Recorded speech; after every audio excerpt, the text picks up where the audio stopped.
Welcome to the first episode of my podcast. I'm so excited to finally launch this and share my thoughts, my experiences, and knowledge with all of you. Every week, I will bring you ideas about training, rehab, methods, and reflections on studies in sports science and physical therapy. So, whether you're an athlete, a coach, or just someone interested in movement and recovery, there's something here for you. In today's episode, I want to talk a little bit about my journey, how I got here, and then dive into a crucial topic for ACL rehabilitation, arthrogenic muscle inhibition, or AMI, which is probably easier for me to say. It's a common yet often overlooked challenge that can derail even the most diligent recovery plans after ACL surgery. But first, let me take you back to where it all started. So if you follow me on Instagram, you probably know bits and pieces, but for those who don't, here is the full picture. I've been playing football my whole life. It was my passion, my identity, and the one thing I saw myself doing forever. But like so many athletes, injuries came knocking on the door. The biggest one hit me during the 2015-2016 season when I tore my ACL and I had to undergo surgery. The surgery itself went smoothly, but the rehab, it was a nightmare. I was in Belgium and went to a local physio, so where I live. The approach was, well, let's just say it wasn't great. They focused on the basics, ice, massage, and electrical stimulation, and the guy didn't even stay with me. He had like a place where he could take multiple clients at once. He came to me, put the ice, went to the next one, probably did the same thing, came back just to check on me, and then did something else, and then again left. And yeah, not the best experience I had. In terms of exercises, we went straight to balancing drills. There was no strength work, no testing, no progression. Eventually, I found myself on a stationary bike, then a treadmill, and at 6 months post operation, they cleared me to return to football without running a single test to check if I was ready. At that time, I trusted the process and didn't even question it because all I wanted was to just play again and prove myself in order for me to get a new contract. But guess what happened? First game back, I re injured myself. At that point, my older brother was studying to become a physiotherapist at university. I started diving into his books and studying what he was learning. At that time, I was just focused on office and communication because my plan was to play football professionally and I wasn't really focused on academics. But with my brother's resources and my drive to get back on the field, I started doing my own rehab. I built a plan, stuck to it, and after a year, I was back playing without any issues. That experience opened the door to something unexpected. One day at the gym, so where I did my rehab, I just went to a local gym. A basketball player saw me doing my exercises. He asked me how I knew all of it. I told him my story and he asked me to help with his issues, which was tendinopathy at that time. I wasn't planning to become a coach, but I agreed to help him for free just to see if what I've learned could work for someone else, and it did. From there, word spread. I started sharing what I was doing on Instagram, and more people reached out for help. When COVID hit, everything exploded. People were stuck at home and looking for guidance, and that's when I realized that I really needed to invest in school, university, courses, and take it seriously and make it my career. And now here I am, coaching, helping, and constantly learning. But for this podcast, let's start about AMI, or arthrogenic muscle inhibition. So if you've ever worked with ACL patients or if you've experienced it yourself, you will know that one of the biggest hurdles post-surgery is rebuilding strength and muscle control. But what if I told you that some of this difficulty isn't just about weak muscles, it's also about your nervous system? AMI is essentially a protective mechanism where the nervous system suppresses the activation of certain muscles around the injured joint. So, in this case, for example, with ACL rehab, the quadriceps are often the main target. Why does AMI happen?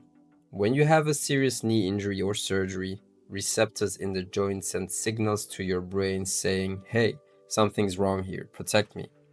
In response, your nervous system reduces the ability of the muscles surrounding the joint to fire properly. While this might sound helpful, it's your body trying to protect you.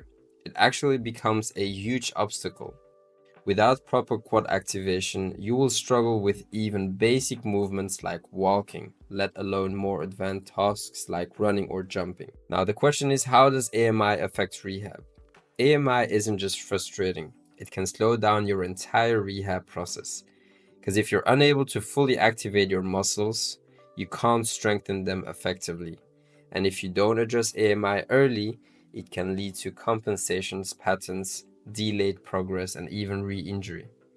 This is why understanding and targeting AMI should be a top priority in ACL rehab. So now, what can we do about it? The good news is that there are a few strategies to overcome AMI. Let's go through a few of them. So the first one, maybe one that you already know and you've seen on social media, is neuromuscular electrical stimulation.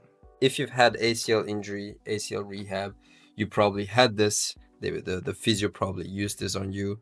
But this is also something that we can use along with other exercises to counter AMI. So this option involves using electrical stimulation to help wake up the quads. It's especially helpful in the early stages of rehab when voluntary muscle activation is tough. Secondly, we have overcoming isometrics.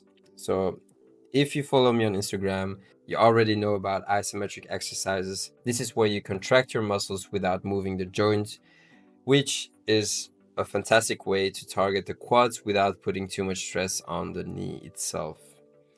Thirdly, progressive loading, which makes sense. Gradually increasing the intensity of exercises helps retrain the nervous system to allow proper muscle activation.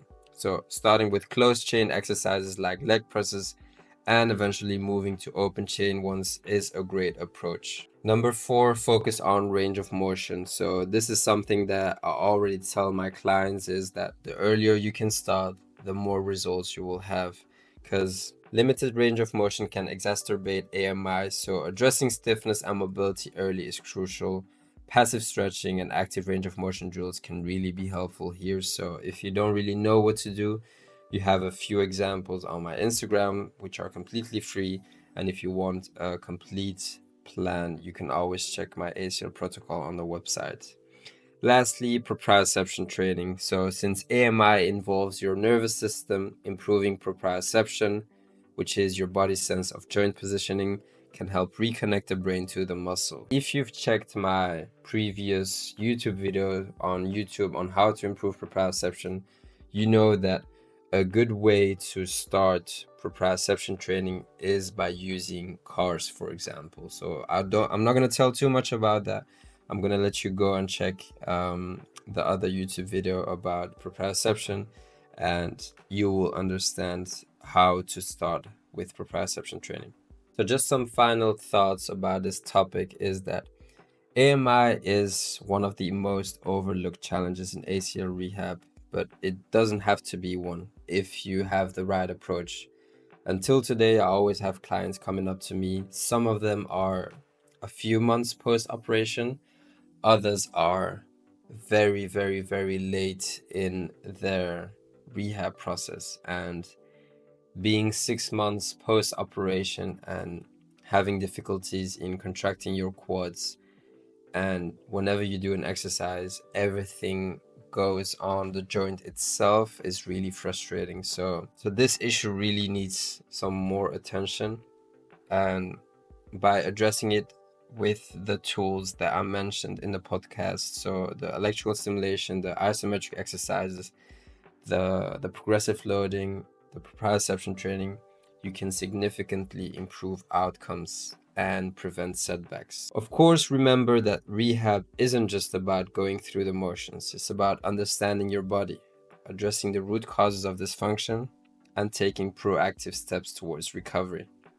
This is one tip that I always tell people is that in rehab, you will encounter challenges, but it's up to you on how you progress after it. Are you just gonna rest? Like I always say, resting is not gonna do anything. In this case, if you're mid rehab and you're having issues or you have setbacks, it's just about reflection. what has caused this. Is this a certain exercise? Is this the volume? Is this because I haven't done enough of maybe range of motion exercises early on? Is this maybe scar tissue? Um, so don't worry, I'm here to tell you that you will encounter setbacks during your rehab, which is completely fine. It's necessary, but it's up to you on how you react to it. Alright, guys, thanks for tuning into episode 1. I hope you found this helpful and that it gave you a new perspective on ACL rehab and arthrogenic muscle inhibition.